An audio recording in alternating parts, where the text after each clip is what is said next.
For MTK Fight Night, Harris versus Barnes. We're going to get right to it and welcome to the ring, Arturo Lopez. ¿Qué onda, raza? Aquí les va una rolita que dice la pura neta. Oigan a mi compa JP, échenle, no chillen, cabrones.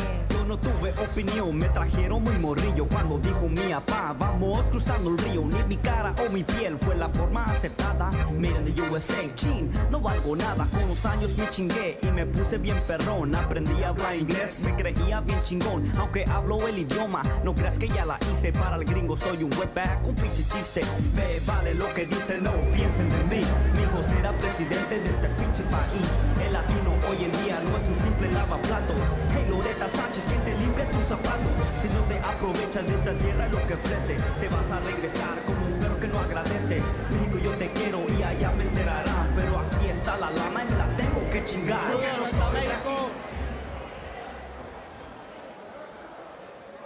And now making his way to the ring, Paddy Donavan.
Ladies and gentlemen, we are ready for 6 rounds in a welterweight contest. Your referee at the bell, Mr. Paul McCullough, and your timekeeper, Mr. Dale Elliott.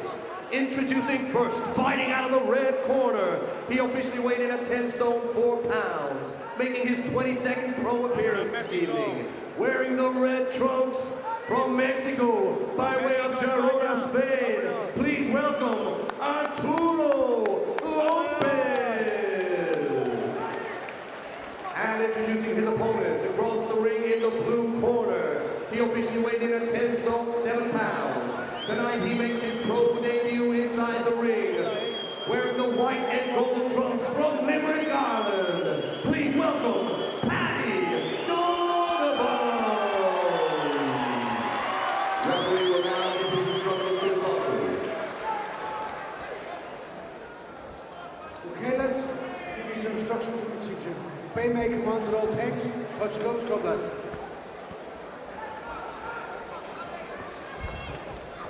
Plenty of support ringside tonight for this young man, Paddy Donavan.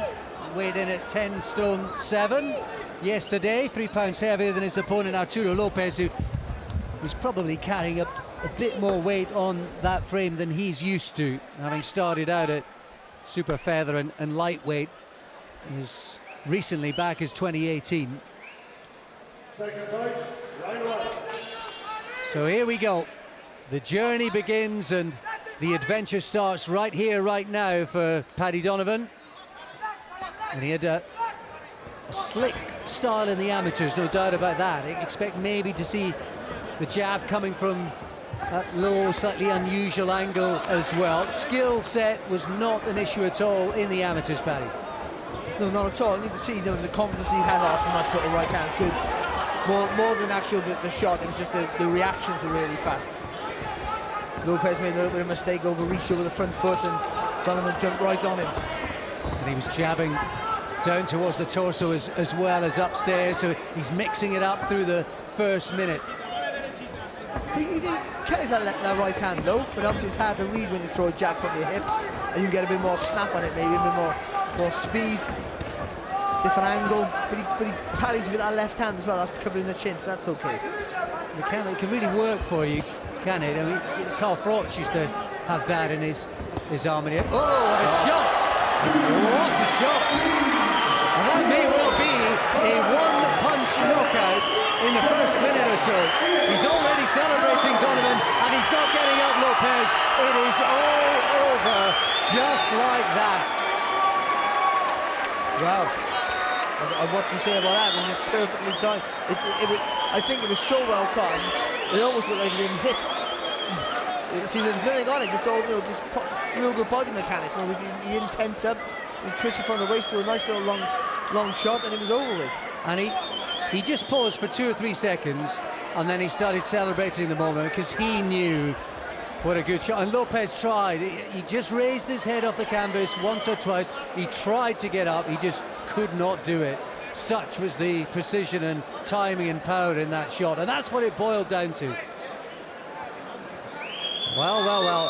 No histrionics, no wild celebrations, no jumping around the ring. He's aware that Lopez is still down, just as a precaution, as ever, getting oxygen, and he already wants to get to his feet, Lopez, the Mexican, so he'll be okay.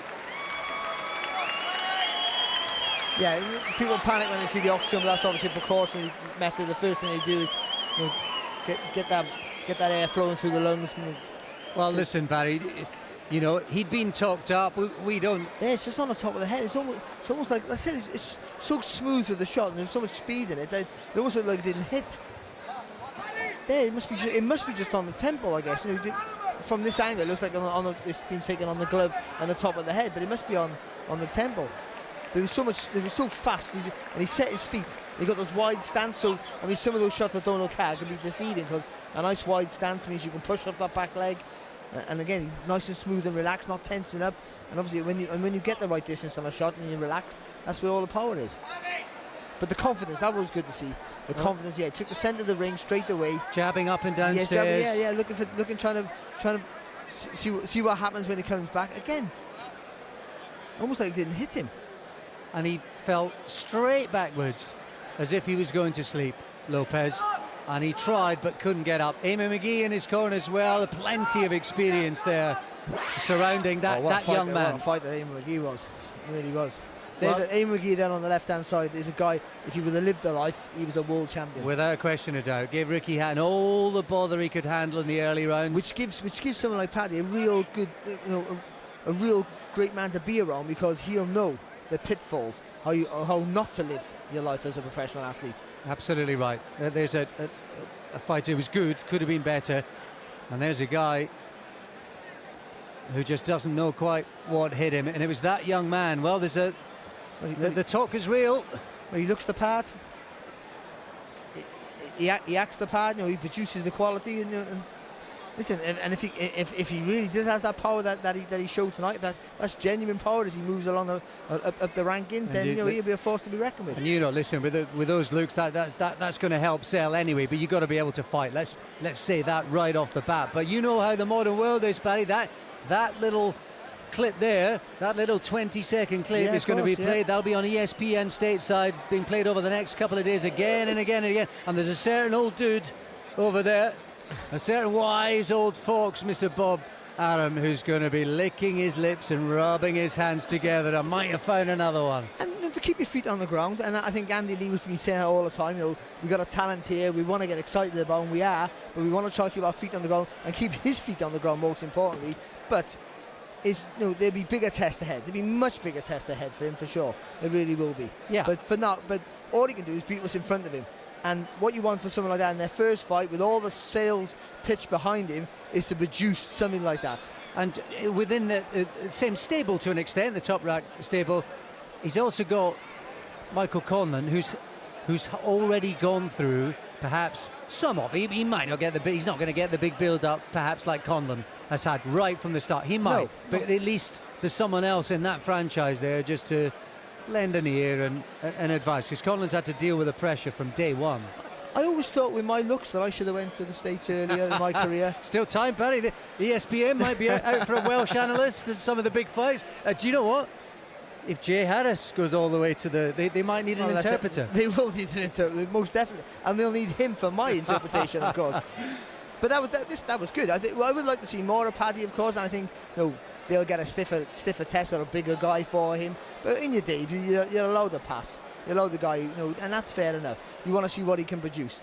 No one expected to be that early, of course, but you want to see what he had. But he came out and took the centre of the ring, a nice wide stance. You can see the influence there of Andy Lee and his former trainers. The low left, the low lead hand, the wide stance, sitting on the back leg, making it. You're inching forward with the front foot. You're hard to reach because you sat on the back leg.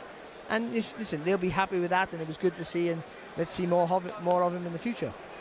And they're just extra precautions and with Lopez, just making sure he's okay, which is the most important thing. It's giving this young man an opportunity to just soak up the moment, and now we've got an opportunity to announce him as a professional winner for the first time in his career. Here's Terry. Ladies and gentlemen, the official time comes at 1 minute and 16 seconds. The end of this fight comes in round number 1, declaring your winner by referee countout. He now moves to 1-0 in his professional career, Paddy Donavan. Well, it won't be the first time that he's getting that announcement, Paddy Donavan, but it is the first time as a pro, and having got that under his belt, they'll be able to move on. I think already the talk is, and there's one for the scrapbook, and there'll be many more of those in the coming months and years, and actually almost immediately, because he's going to be out in that fantastic Glasgow show, Barry, I think in November, as we take a look back on the limited evidence of his work tonight. Do you know what? From the back view, it looks a heavier shot, and there again, I think from the view we saw it from originally, from the outside, it didn't look so. From this angle, it doesn't look such a powerful shot. This is a different view, of course, but that's the first time we've seen it. From the back angle, it looked like a bit of. It looks there. It doesn't look like it barely hits him, but from behind him, you can see a bit of the weight in the shot, and where it does hit him, of course, on the temple. Yeah, that rear view shot, you really saw what was coming to Lopez, and you saw why he struggled to get up. But the composure for a young man in his debut, with all this pressure he had on him, all these people here to watch him, having your debut on TV is hard enough. To go worldwide with it as well, it's real lot of pressure. And he was just, his composure, his confidence just shone through from the offset. Well, November, mark it in your diaries, circle it in your diaries, that fantastic all-Scottish affair that we're going to bring to you on ESPN Plus and IFL TV in the UK from Glasgow. And that is the all-Scottish affair between McGregor and Cash Farouk. That's going to be an absolute belter. I cannot wait for that, to see my two countrymen go at it in what is such a spicy cracker. And on that undercard, you're going to see Paddy Donavan once again. So that'll be his second fight in a month. Another opportunity to see that young man. That we got that opportunity. The reason we got that opportunity was there was a first round knockout on debut as well for Paddy Donavan, who joins me now as well. Thanks for coming backstage. If you scripted it, it could have gone any better than that. Yeah, look, as I said, we trained well, we prepared well, and we ticked all the boxes in training. And there was a lot of pressure on to perform because there was a lot of talk about me, and I think I just done that tonight. You look pretty relaxed once you got in the ring. I thought on the ring walk you looked a little bit nervous. How did you feel about it all tonight? I was a little bit nervous, but when I heard the crowd cheering for me like that, the nerves fastly went away from me. When I got in there, I felt a lot better. Felt good, felt in control from the start, and got the job done. We watched that shot from so many different angles, but the best one was when we were pretty much in your shoes and you saw actually how well timed it was. How did you feel about it? Because it looked like it only took you a couple of seconds to realise. Yeah, I jabbed to the head, I brought a left hand to the body, and I jabbed again to the head, and instead of going down to the body, I brought a left hand up to the head, and I landed right bang on the money. And I have a lot of stoppages in the amateurs with that shot, and it worked again tonight, thankfully. So you signed with Top, right? You got Andy Lee in your corner as well. Eamon McGee was in there tonight, which is a big help.